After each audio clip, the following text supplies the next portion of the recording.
Ladies and gentlemen, this evening I'm going to speak to you on how to speak. Now that might seem somewhat arrogant with this audience, but with all those speakers that we've had today, have been very, very great. Those that we're going to have are very, very great as well. There's one aspect of speech that I know that I personally have nailed.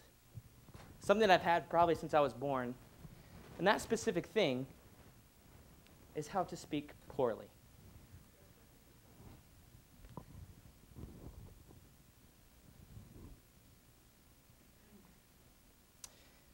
Now, any good, bad speaker knows that there's two basic elements, and I want to cover those first.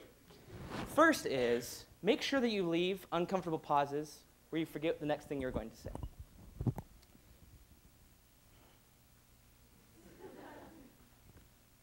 The second is to be sure that you repeat yourself unnecessarily. Again, repeat yourself unnecessarily. That out of the way, let's go to the body of my speech here.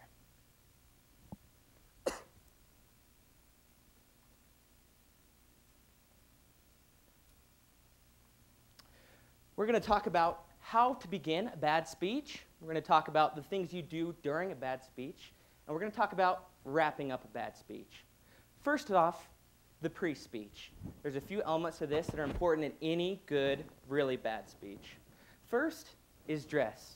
Make sure whatever you wear speaks much louder than the actual words you say. Have your audience feel a little bit uncomfortable about the thing you're wearing. Second, preparation. Now this one's simple. Don't. Third, nervousness. Now there's a few ways to deal with this. Some people bite their nails. That's a good one. A good one also is to make sure you place your hands in very uncomfortable positions as you speak. This one's good here that you can see right now because you don't get a full idea of exactly the facial expressions I'm intending to give. Another here is to make sure that you always speak in upward inflection. That way the last thing you ever say always ends in a question. And lastly is stance. I've termed this the potty stance. This is simple.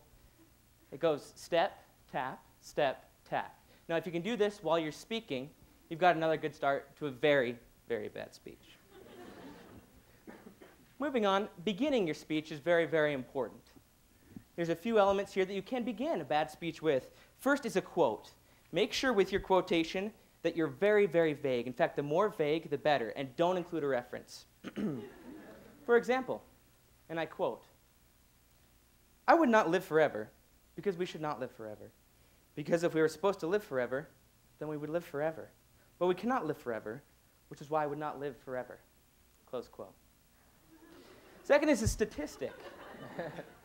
Now make sure you're in your statistic that your numbers are as nonsensical as possible.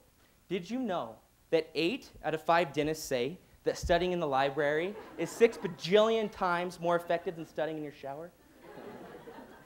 Lastly is using humor, and this is difficult even in a bad speech, as you can see. Make sure that your joke is inside.